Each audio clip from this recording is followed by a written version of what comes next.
Welcome to Our Girl Relationships. On this channel, we discuss day-to-day problems people face in their lives. Let's start with the video.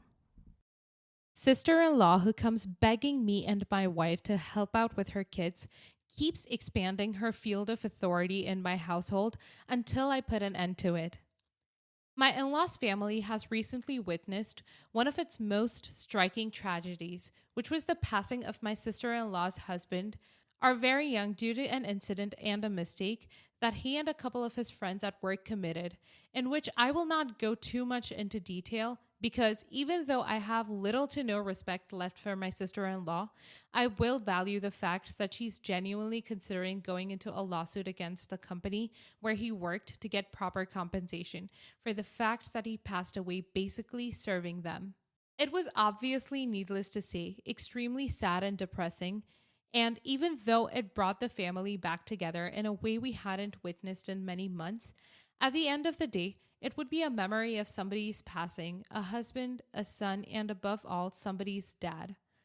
After the funeral was done and everybody took refuge to their homes and away from the gloomy and depressing atmosphere that had overthrown my parents-in-law's home and loomed over the family for many days as we all collectively stood by my sister-in-law's side and grieved with her passing of her husband that we all loved and cared and respected so much, my wife and I ended up doing the same very thing as we slithered our way out of my parents-in-law's home and into ours, which we thought would house and protect us from that vibe that we had grown to dislike in the funeral, regardless of the tender and caring emotions we carried out for my sister-in-law and her passing husband. I'm not going to lie to you and tell you that it didn't take me by surprise when my wife came up to me that following week to talk to me about something, and she said it was extremely serious and would go about detrimenting my affinity towards her family and my ability to be empathetic and caring and loving, and a very long list of introductions to whatever requests she had packed for me, and boy was she packing. She told me that her sister had been finding it very difficult to cope with living in a home that had very few people than the number she had gotten used to. Then she thought that coming to live with me and my children and my wife would make a process of getting accommodated to her newly inflicted loss a lot easier than it has to be, and that she would forever be grateful to me and my wife for making something that seems impossible to do a lot more achievable. Even my wife made it sound as though me making the decision of welcoming my sister-in-law into our home sounds like it would be the solution to multiple problems that we were facing in our marriage, and that it would only make for a great learning experience for our kids and blah, blah, blah. All I remember that's all surprise, I touched me to the core, and in a way that I genuinely felt like it connected to what my sister-in-law was feeling. And the intensity of the dislike severely and I had towards the emotions of possibly losing my wife is most likely what led me to agree to having her come stay with us, even though I was very well aware of her being the black sheep of the family and the problematic woman that people rarely grew to like. At first, she seemed very passionate, and her presence in our household seemed very least bothersome, as the only inconvenience, which is genuinely not even an inconvenience, was that she was taking up the gym room and I was having to buy a new gym subscription and commute an hour each morning for my day Kickstarter workout. I'm only saying this to compare to the gravity of the escalation of the situation because I was, and I would have been more than happy to remain burdened by my inability to work out in the comfort of my own home. She started escalating her requests bed by bedtime. Before we knew it, my wife and I were plotting on how to find a way to get her the hell out of our household and put an end to her toxic and manipulative and destructive behavior that she was transferring to our children. For example, in the first week, she was living with her kids in the gym room and taking up minimal space, which I appreciate quite a lot, as I'm a very private person and someone that really doesn't like change or unnecessary sacrifice. And so it was the perfect option for all of us. Or so I thought, because she asked to move out of the gym room herself and have my kids and hers stay in one room while she gets a room for herself, which I thought was reasonable to cater to, even though I knew that pulling all of the kids together in one room would be a lot less comfortable for the kids than it would have been if she agreed to keep things the way they were. But I also understood why she would feel the need to request that, as I wouldn't want to live all the time with my kids and still be forced to sleep with them at night. She then started talking shit to my wife in front of me, as if they were some high school teenage girls fighting over a skirt, and acting like there was no need to respect me or the authority I had in the house to silence arguments and disputes, especially in front of the children. As she was criticizing the way we were raising our kids and the way we behaved in front of other adults, even though our kids were obviously a lot more well behaved than hers could ever be. And slowly but surely, she started expanding the space in which she placed her things and roamed around most day and all night, from living with her kids to the gym room to asking us to get rid of our children's things so she could have more space to get a tad bit extra comfortable and cope with the passing of the love of her life. As her being rude about our decor and going to the extent of asking to renovate our home for us with our own budget would have anything to do with catching up the pain of losing a significant other. She started telling our kids how to and how not to act, as if she was entitled to anything more than handling her own problems and raising her own children who clearly needed a lot of guidance in their lives. And that's not me shitting on somebody else's children, especially knowing that their father is dead, but me questioning the true intent behind her walking around all day long, criticizing my children that were very impressionable and could easily be hurt and offended due to their childish and naturally sensitive and immature nature. The deal breaker for me was when she walked in on me and my wife trying to fall asleep in the middle of the night after a very long day of work, only to ask us if she could take our kids' bunk beds and disassemble it so she could have a double bed for herself and get extra comfortable in the gym room while our kids sleep on the couch cushions until we go out the following morning, and get other mattresses with our money. And the list goes on in a way that I could genuinely stay here all day before I'm even close to done. And on that note, I thank you for taking the time to read about my life sorrows that clearly don't compare to those of others. Update. I'm very surprised to hear all the overwhelming feedback that I got on the last post, but I want to finish what happened here, as many of you seem to be confused as to what happened following the day that I had enough of it, as I assumed the title gave away everything. But basically, I had enough of everything that has been happening and got up with barely two eyes open and shouted at her to get the hell out of my bedroom, and followed it up by getting the hell out of my house as soon as the morning is upon us, and that I would be taking no more of her shit and seeing no more of her face anywhere near my house, or I wouldn't hesitate to kick the shit out of her, the shit out of my house. And although I can admit that I was a little bit too harsh on my behalf, I genuinely don't tolerate things from people, and she had exceeded my limit and boundaries a long ass time ago. And the only reason I put up with any of it was because I was terrified of my wife having to go through the same shit. But I'm pretty sure my wife would never be as annoying and controlling and self-imposing as my sister-in-law, especially if she was living in somebody else's house. Next story. I, 26 male, have a friend, Oliver. We briefly dated. He broke up because he figured he was straight, so we remained friends for the last 7 years. A few months ago, he began to hang out with some new people he met at work and started to date Lisa, 23, from said friend group.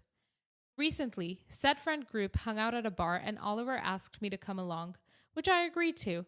We spent the evening together, had a few drinks, had fun, until Lisa started to talk about a childhood friend of hers she recently reconnected with and told everyone with great disgust that he turned out to be gay. The others also had some opinions about that, and let's just say things were pretty ugly and disgusting against queer people and people of color.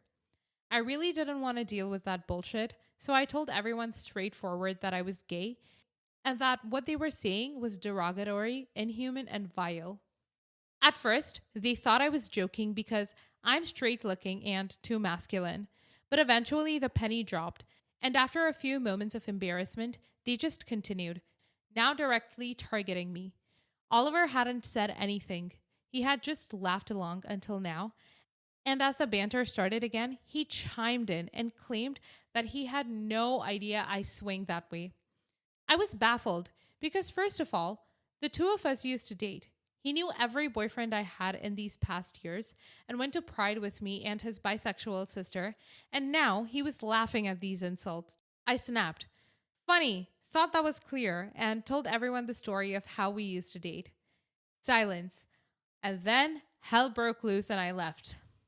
Oliver later called me and yelled at me that he needed me to tell his girlfriend that I had been joking and that we had never dated as she broke up with him because she needed a real man and not some S who F to F. He told me that he loved her and really liked her friends and he didn't want to lose any of them. I asked him whether he had lost his mind because these people were homophobic and racist and that I could not understand why he would even want to deal with them. He told me that I should have kept my mouth shut, and only because they have one flaw doesn't mean they're bad people. I asked him whether our friendship and his sister meant nothing to him, and he said that we mean the world to him and that he supports us, but he is still allowed to hang out with people who have other opinions. Then he said something that actually had me thinking why I might be the a-hole after all. He said that, first of all, I didn't have the right to out him, and that I don't have the right to choose whom he hangs out with just because I disagree with them and feel personally attacked and betrayed by him. Am I the a-hole? And should I lie to mend things between him and his girlfriend? Update. Oliver thought it was a smart idea to talk to his sister and ask her to talk to me to convince me to do the right thing. She is furious. She basically packed a few of her things and stormed out of the flat they share because she is not going to live under the same roof as a person who thinks homophobia and racism is an opinion that can be laughed at. Another update. His sister is at my place. We have beer, 2 very spoiled cats, movies, and a few missed calls and texts from Oliver, who is desperate to talk to us and who is apologizing for everything. Not the a-hole. I wouldn't normally be okay with putting someone on, but your friend was almost asking for it. What they and your friend were doing was awful. You were defending yourself. Your friend should have immediately shut the conversation down with the first homophobic comment that was made. Him saying he supposedly didn't know you weren't straight almost comes off as a dare to me. Your friend, X, is hanging out with people who, from their words, despise your existence and his sister's. He did nothing to defend you in front of them and is now asking you to lie to mend fences because he likes these reprehensible people. Ever seen Ozark? There was a story at the beginning of season 1 where Adele is telling a story of a lady who worked for his father for 15 years and was caught stealing and asks what his father should have done. Everyone says give her a second chance except Marty. It's not the first time she was stealing. It's the first time she was caught. I'll guarantee this was not their first time at the gay bashing rodeo. Cut your ties and move on. You're worth more than Oliver's so-called friendship. Not the a-hole. Not the a-hole. He said you have to be courteous of others' opinions and that you had no right to judge them based on that. Being homophobic and racist is not an opinion. It's directly going against someone's right to live and be happy. His friends, and him too by association, since it's especially not his call to make us a straight male, especially after his own history, are definitely the a-holes here. Hating someone just because you don't like the way they were born is an evil thing. Next story. My 16 female living situations are pretty chaotic. My parents are divorced and still live in the same town, but I don't like living with either of them. My mother married a guy with 2 kids, and they have 2 kids together. My father has young kids with his wife. It's noisy, and the kids get on my nerves. My parents expect me to babysit all the time if I'm around, and I just want to be alone. We live in an area with a lot of woods and abandoned farms, so I walk a lot to get out of the house and explore. I found the perfect hideout. It's an old storm shelter, or might have been a bomb shelter at one time. It's within a hike of both parents' houses, and no one seems to be around the area. So I've turned it into my own hangout. I'm interested in wilderness survival and DIY, so I made it really nice over the last year. I can go and read or craft or take a nap in peace. I can even cook simple stuff on a fire. I'm very safe and have had camping safety classes. I painted murals on the walls. I kind of wish I could live there sometimes. Things have been especially stressful at the homes with COVID. So I was spending a lot of time at my place, and my mom has been complaining that I'm not around. I fell asleep and ended up coming home late one day, and it turned into a big issue. My parents thought I was out doing drugs or having sex. I finally told them, I just have a place I go to be alone because they and their kids stress me out. That didn't go over well. My dad demanded to know where it was, and I refused to say. We're at a stalemate right now. They can't actually stop me from going there completely because they need me to be independent to be able to keep up with the other kids. All I have to do is wait till they get tired of doing the stuff that I can't do for them right now because I have to be supervised. I don't want them to ruin my spot by knowing where to find me and bother me. There's not a lot they can take away that matters enough to be a punishment. So I can see them getting frustrated. Am I the a hole? Edit. Thank you for the feedback, everyone. I didn't think my parents would listen, and I think they would lie and say they were okay with it and then change their minds afterwards, so I don't want to tell them. But I think my uncle would understand and keep the secret, so I'm going to talk to him and see if he would agree to be my adult contact person without telling my parents unless I go missing. Not the a hole, since people are aware. I do still think it is a risky endeavor, and you should put even more effort into staying safe. Times when you do reach out on your own, potentially a suggested burner phone. While I do not judge your parents for being worried about this, they chose not to rectify the base situation, driving you away in the first place. Please stay safe and check in with them regularly or your trusted person who knows about the hideout. It is rather difficult if this is a friend of the same age, but at least a teacher knows. Stay safe. Info. Dear, does anyone know where the spot is? Camping safety classes should include someone knowing where you are at all times in case something happens or you go missing.